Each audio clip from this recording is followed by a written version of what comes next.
ये रहस्य ऐसा है कि सबको नहीं बता सकते। मैंने कहा ना कि आप ये ऐसा बताओगे सबको कि निराकार में भी आकार है। निराकार स्वरूप, स्वरूप का अर्थ हो गया आकार। निराकार में भी आकार है। अगर निराकार में स्वरूप नहीं होता ना, तो आकार का आकार हो जाता, आकार का आकार हो जाता, उसके आगे अ लग जाता है। जैसे शांति के आगे अशांति लगता है, जीव के आगे निर्जीव लगता है, अजीव नहीं लगता है। क्यों नहीं लगता है अजीव? कि सब कुछ जीवित है, अभी तो बताया, इसमें भी संवेदना है, पर उतनी नहीं है जितनी तुम्हारे में। ये जड़ नहीं है, सब कुछ चेतन है। सब में माँ है मेरी, सब जीवित है। मैं इसको प्यार करता हूं तो माँ को मालूम पड़ता है कि प्यार कर रहा है मेरा बच्चा मुझे। परंतु इतनी संवेदना नहीं है जितनी हमारे में है। और ब्लैक होल में उतनी ज्यादा संवेदना है कि वो हमको नहीं समझ में आती है। ये बताने लायक बातें नहीं है कि ये ग्लास जिंदा है, इसको भी मार लगती है, इसको भी रोना आता है, इसको भी दुख होता है, इसको भी सुख होता है, ये भी जोक सुनता है, नत्थु के तो हंसता है तुम्हारे साथ।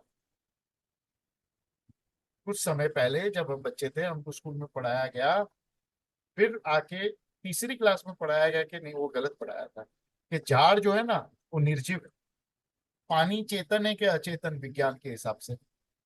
और चेतन है विज्ञान के हिसाब से। विज्ञान के हिसाब से हवा चेतन है कि अचेतन है, विज्ञान के हिसाब से अचेतन है। रोशनी चेतन है कि अचेतन है, विज्ञान के हिसाब से। हाँ, चेतन है। तो पानी पी के, रोशनी लेके, सांस लेके हम जीवित कैसे हैं? क्योंकि चेत अचेतन से जीवन आ कैसे सकता है? अचेतन से चेतना कैसे आ सकती है? क्योंकि सब में चेतना है।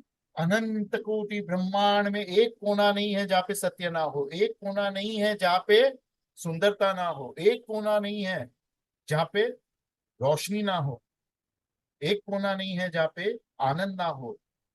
अर्थात एक कोना ऐसा नहीं है, एक कण ऐसा नहीं है कि जहाँ पे चेतना ना हो।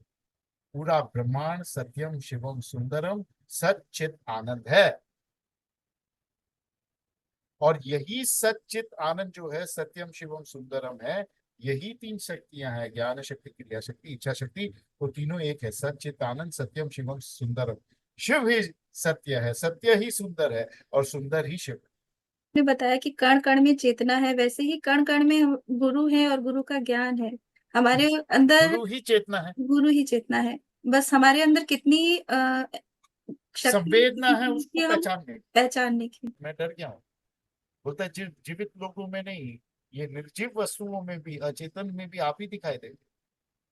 मैंने कहा अभी शुरुआत है, क्योंकि वो पता चला है जो हमको पता चला। तब हम भी ऐसे ही डरे थे, ऐसा ही डर लगा था जब कण कण में माँ नजर आई थी। कण कण में गुरु नजर आएंगे तुमको, तब वैसा ही डर। हमारे नसीब थे, हमारे गुरु थी माँ, इसके लिए हम फिसल नहीं गए।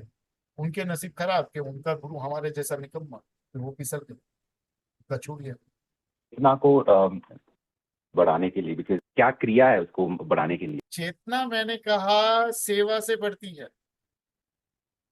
ठीक है what Guru. Can I do? उस सेंटर के लिए मैं क्या कर सकता हूं? उसके बाद जो भी व्यक्ति तुम्हारे पास आए, वो तुम्हारा एम्प्लॉय हो, वो तुम्हारा क्लाइंट हो, उसको वो केंद्र समझो। अगर तुम्हारा केंद्र गुरु है तो गुरु समझो, अगर तुम्हारा केंद्र माँ है तो माँ समझो, अगर तुम्हारा केंद्र गुरु माँ अर्धनारीश्वर है तो उसको अर्धनारीश्वर गुरु और माँ समझो। और उस केंद्र के लिए मैं ये कर रहा हूं ये समझो, उस ठीक एम्प्लॉय है के गुरु। लिए मैं ये काम कर रहा हूँ, उसको पगार मिले इसलिए मैं ये बिजनेस एक्सपांड कर रहा हूँ, ये क्लाइंट को सर्विस मिले इसके लिए मैं ये काम कर रहा हूँ। इसका अर्थ ये नहीं कि तुम पैसे ना लो, पैसे लो। इसका मतलब ये नहीं है कि तुम पगार देकर किसी से काम ना लो, काम लो पगार देकर। जी परंतु गुरु। अपने दिल के भीतर ये जानना कि मैं गुरु और माँ की सेवा कर रहा हूँ, मेरे केंद्र की सेवा कर रहा हूँ। और जितना ये जी सेवा गुरु। की भावना रखोगे, जितना भक्ति की भावना रखोगे, उतनी उतनी तुम्हारी चेतना बढ़ते जाएगी। जितनी भक्ति उतनी चेतना। चेतना और भक्ति अलग अलग नहीं। जितनी चेतना उतनी जी गुरु। भक्ति, जितनी भक्ति उतनी चेतना, जितनी सेवा उतनी चेतना।